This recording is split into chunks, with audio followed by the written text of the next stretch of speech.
नमस्कार, स्वागत है आप सभी का हमारा मध्य प्रदेश में। मैं आपके साथ निकिता कश्यप। बुलेटिन की शुरुआत करते हैं। मध्य प्रदेश विधानसभा चुनाव नवंबर-दिसंबर में होने हैं और उससे पहले नेता प्रतिपक्ष गोविंद सिंह ने बड़ा आरोप लगाया है। आपको बता दें कि नेता प्रतिपक्ष गोविंद सिंह ने मुख्य निर्वाचन आयुक्त को पत्र लिखा है और जिसमें भिंड एसपी मनीष खत्री पर भाजपा के इशारों पर थाना प्रभारियों के पदस्थापना करने का आरोप लगाया गया। वहीं आपको बताते चले कि नेता प्रतिपक्ष गोविंद सिंह ने मुख्य निर्वाचन आयुक्त को लिखे पत्र में भाजपा पर जातिवाद को बढ़ावा देने का भी आरोप लगाया। उन्होंने लिखा कि भिंड जिले में ब्राह्मण, राजपूत समेत अधिकांश जाति के मतदाता अपनी जातियों के प्रत्याशियों को मतदान करते हैं। उन्होंने यह भी लिखा कि लाहार विधानसभा क्षेत्र में मेरे अनुरोध के बावजूद पुलिस अधीक्षक मनीष खत्री ने अधिकांश थानों में ब्राह्मण थाना प्रभारियों की तैनाती कर दी है और इनमें से अधिकतर थाना प्रभारियों के रिश्तेदार भाजपा के नेता हैं।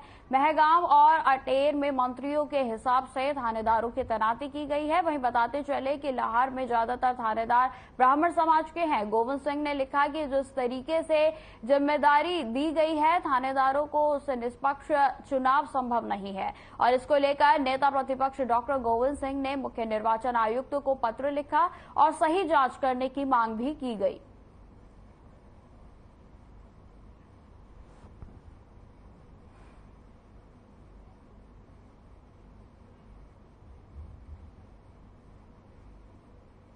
परंतु पुलिस अधीक्षक मनीष खत्री अपनी कुर्सी बचाने के लिए, भारतीय जनता पार्टी के मुख्यमंत्री को खुश करने के लिए स्थानीय नेताओं के इशारे पर महगांव, पिंड, कोरमी, अटेर और लाहार सहित ऐसे थाना प्रभारियों को नियुक्ति की है जो किसी एक जात के हैं और उसी जात के लोग चुनाव लड़ना चाहते हैं। लाहार क्षेत्र चूंकि ब्राह्मण बाहुल्य क्षेत्र है, मैंने कहा था इस समाज के कम से कम राजपूत और क्षत्रिय समाज में संघर्ष होता है चुनाव में, इसलिए इन दो समाजों को छोड़कर अन्य समाज के थाना प्रभारी बनाए तो चुनाव निष्पक्षता से संपन्न हो सकेंगे। सुरपुरा पुलिस ने बड़ी कामयाबी हासिल की है। आपको बता दें कि जहां पुलिस ने जमीन के अंदर गाड़ रखी अवैध शराब की 36 पेटियों के साथ आरोपियों को गिरफ्तार किया। वहीं बताते चले कि जब आरोपी से पूछताछ की गई तो उसने घर के सामान में बने गोणा में सब्जी के पेड़ों के बीच शराब को गाड़ना बताया और जिसके बाद पुलिस ने बताया कि स्थान की खुदाई की गई तो जमीन में बड़ी मात्रा में देसी शराब जो है वो गड़ी हुई मिली है। और वहीं आपको बता दें कि खुदाई करने पर जमीन से लगभग 36 पेटी अवैध शराब बरामद की गई है और आरोपी को भी मौके से गिरफ्तार कर लिया गया है। फिलहाल आरोपी के खिलाफ मामला दर्ज कर आगे की कार्रवाई भी शुरू कर दी गई है।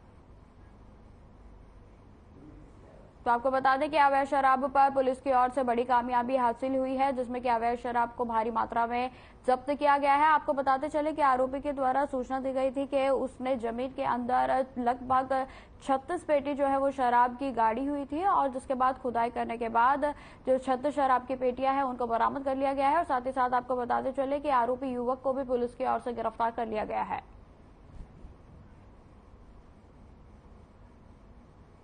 भिंड पुलिस द्वारा अवैध गतिविधियों के विरुद्ध विधानसभा चुनाव के परिवेश में लगातार अभियान जारी है। इसी क्रम में थाना सुरपुरा को एक सूचना प्राप्त हुई थी कि ग्राम तिलोंगा के पास एक स्थान पर अवैध शराब भारी मात्रा में छुपा के रखी गई है, जिस पर से नियत स्थान पर दबिश दी गई और वहां ये पाया गया कि काफी मात्रा में शराब गाड़ के रखी है, जिसको पुलिस पार्टी द्वारा खोदकर निकाला गया तो कुल 36 पेटी 1800 पाव ये जब्त किए गई है, अवैध शराब जब्त की गई है। एक आरोपी को गिरफ्तार किया गया है, धारा 34(2) का प्रकरण पंजीबद्ध किया गया है। आरोपी से लगातार पूछताछ की जा रही है। कुल मशरूका 1,30,000 का जब्त हुआ है और ये शराब कहाँ से आई थी और इसमें अन्य कौन लोग लिप्त हैं, सभी पहलुओं पे विवेचना जारी है।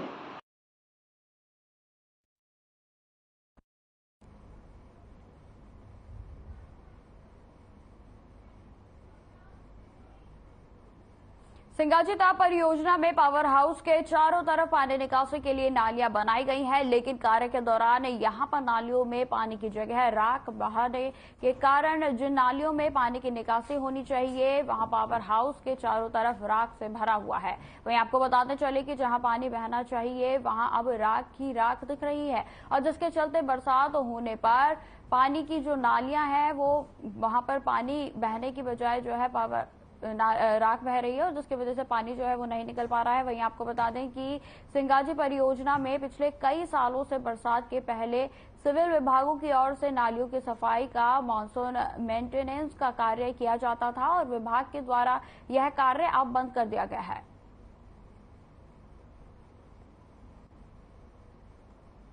तो आपको बता दें कि नालियों की अव्यवस्था के कारण जो है लोग बेहद ही परेशान हैं। जहां पर आप ये तस्वीरें देख सकते हैं कि नालियां पूरे तरीके से राख से भरी हुई हैं और जहां पर पानी जो है बारिश का पानी हो या फिर घरों का पानी हो वो निकलना बिल्कुल ही बेहाल हो चुका है, जिसकी वजह से लोगों को खासा दिक्कतों का सामना करना पड़ता है।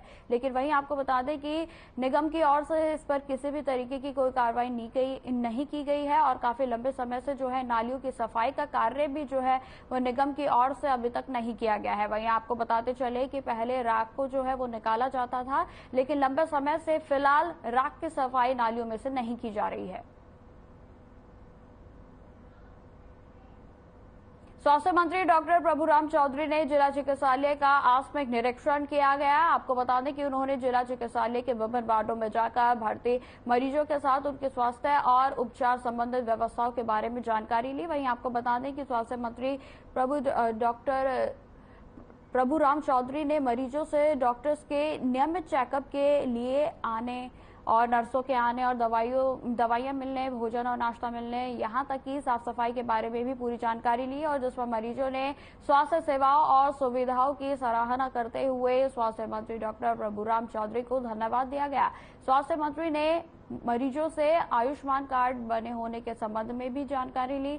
मरीजों ने बताया कि उनके आयुष्मान कार्ड बने हुए हैं। स्वास्थ्य मंत्री डॉक्टर चौधरी ने सांची सिविल अस्पताल, सलामतपुर स्वास्थ्य केंद्र समेत अन्य ग्रामों के स्वास्थ्य केंद्रों में वीडियो कॉल के माध्यम से भी मरीजों से संवाद कर स्वास्थ्य और उपचार संबंधी व्यवस्थाओं की जानकारी ली गई। वहीं आपको बताते चले कि इस अवसर पर civil surgeon doctor Anil Od, doctor Vinod Parmar समेत अन्य डॉक्टर्स भी मौजूद रहे।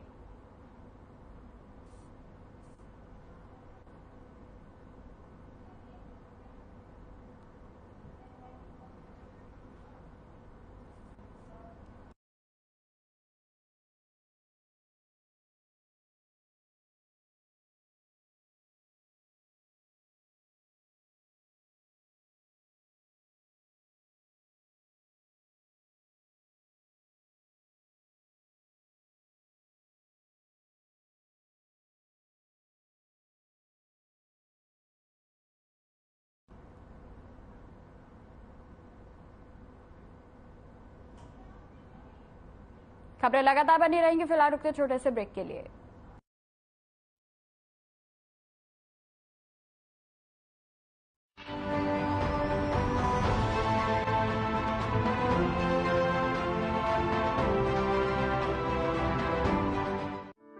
भिंड से पूर्व सांसद डॉक्टर रामलखन सिंह और भिंड से स्थानीय विधायक संजीव सिंह संजू भैया की तरफ से देश और प्रदेश वासियों को रक्षाबंधन की हार्दिक शुभकामनाएं।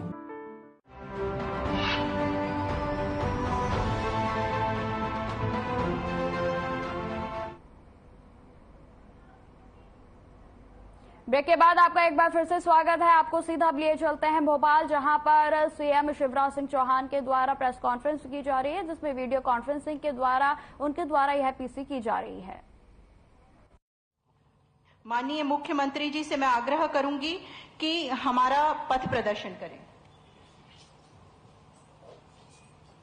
हमारे विभाग के मंत्री और मध्य प्रदेश के कर्मठ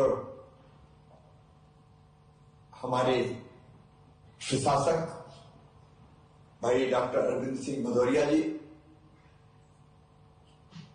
उपाध्यक्ष हमारे सुशासन संस्थान और राजनीति आयोग के श्री सचिन चतुर्वेदी जी,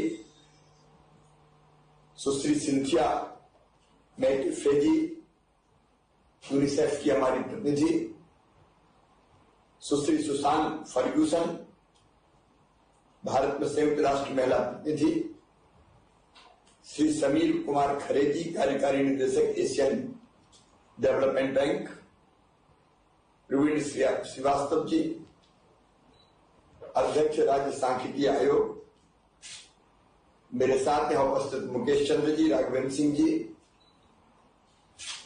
और इस अवसर पर उपस्थित प्रिय बहनों और भाइयों, मैं माफी चाहता हूं, आज मुझे आपके बीच होना था, लेकिन स्वास्थ्यगत कारणों से मैं आपके बीच नहीं आ पाया। लेकिन फैक्ट बेस्ड सामाजिक एवं आर्थिक विकास सम्मेलन में मेरी सहभागिता हो, ये मेरी प्रबल इच्छा थी, और फिर वर्चुअली आज आप सभी जुड़ा हूं। आप सबका इस विकास सम्मेलन में मैं हृदय से स्वागत करता हूं, अभिनंदन करता हूं। मित्रों, अभी डॉक्टर सचिन चतुर्वेदी जी को मैं सुन रहा था।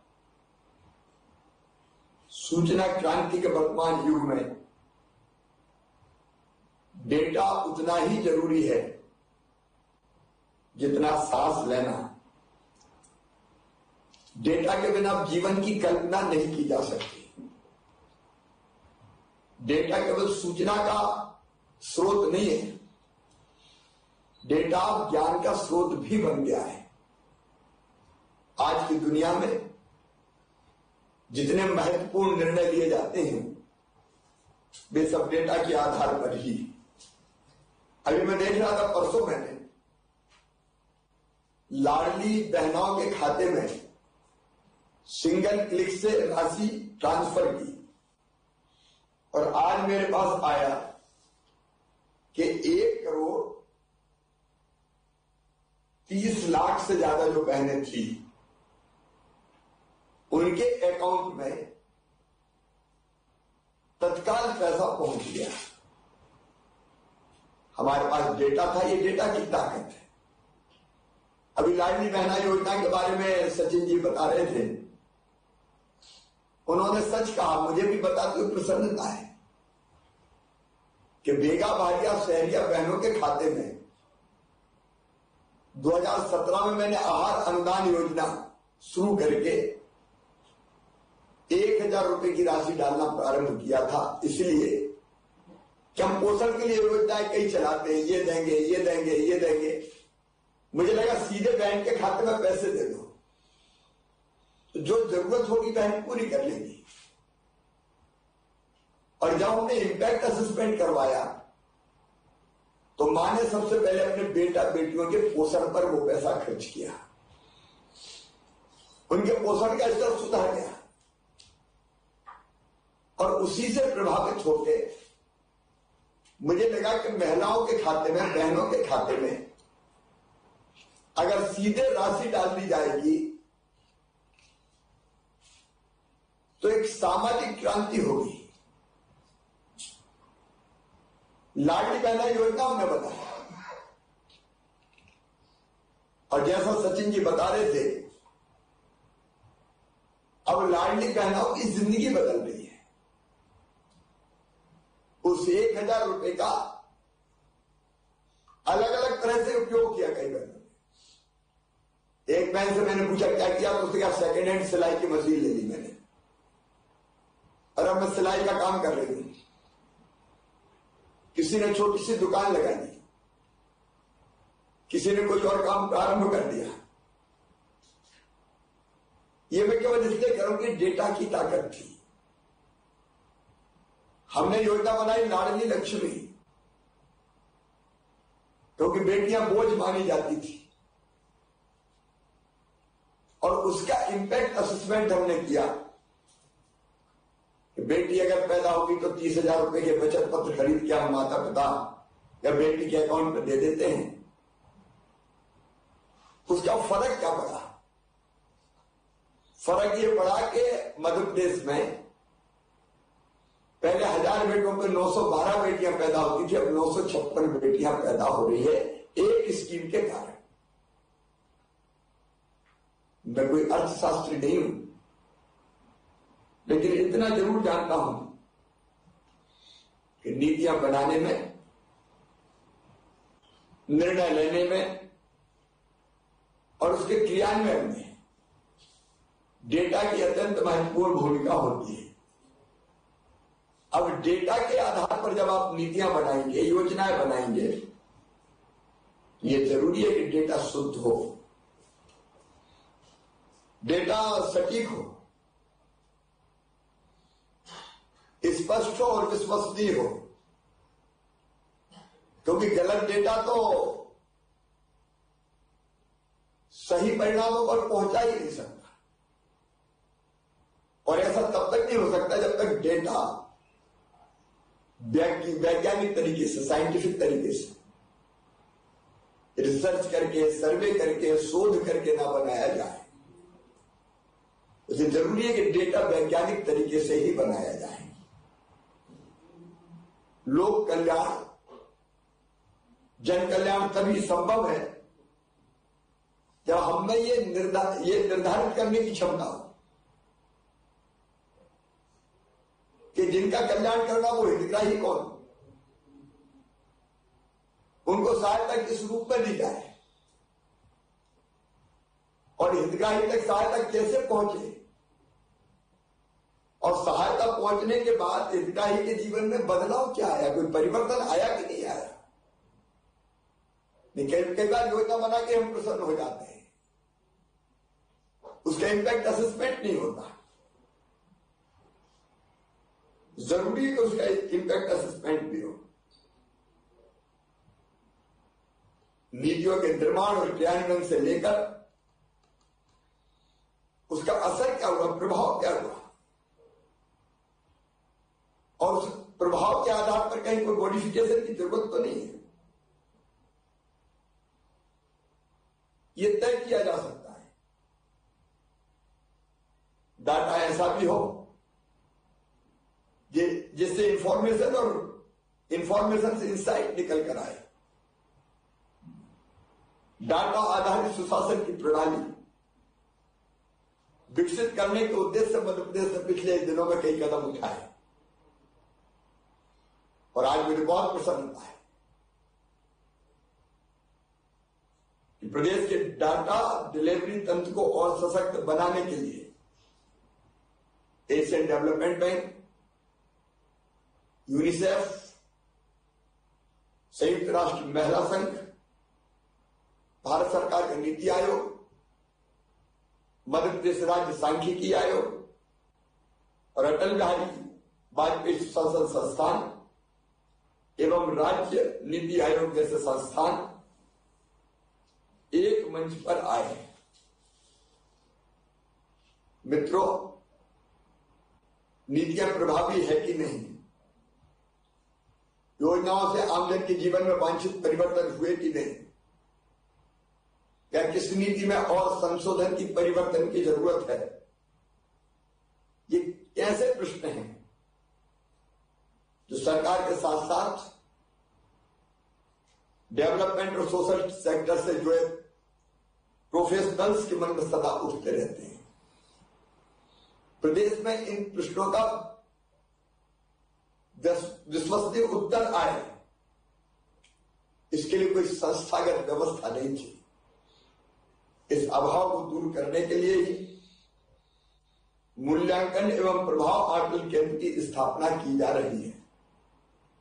इस केंद्र का उद्देश्य विभिन्न शासकीय योजनाओं, परियोजनाओं और कार्यक्रम के प्रभावों का आकलन करना है।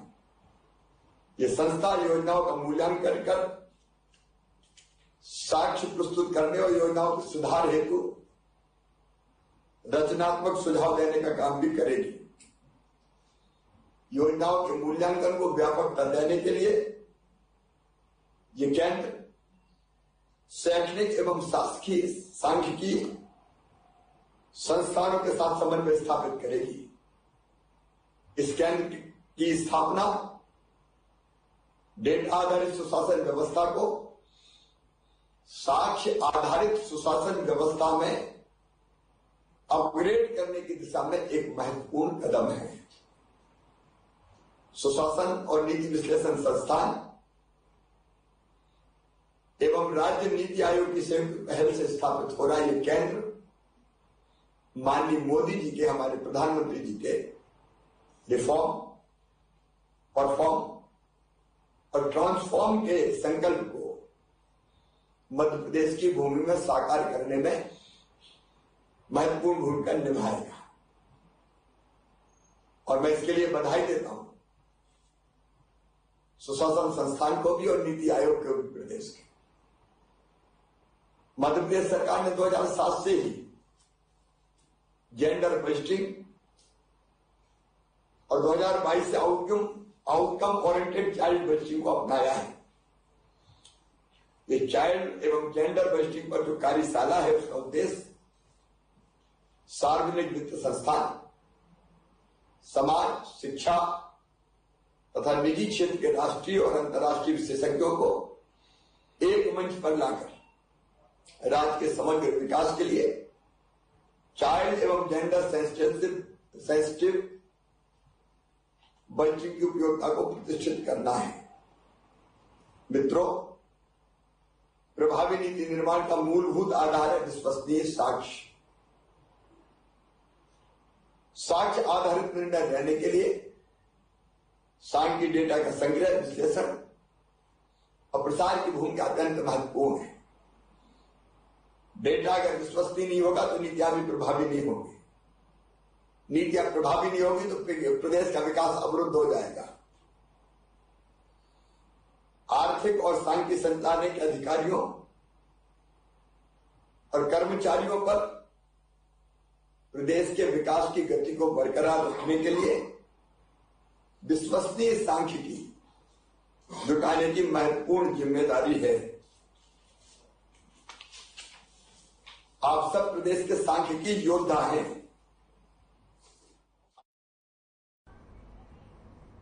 फिलहाल इस बुलेटिन में इतना ही। खबरों की और भी जानकारी के लिए बने रहे हमारे साथ। नमस्कार।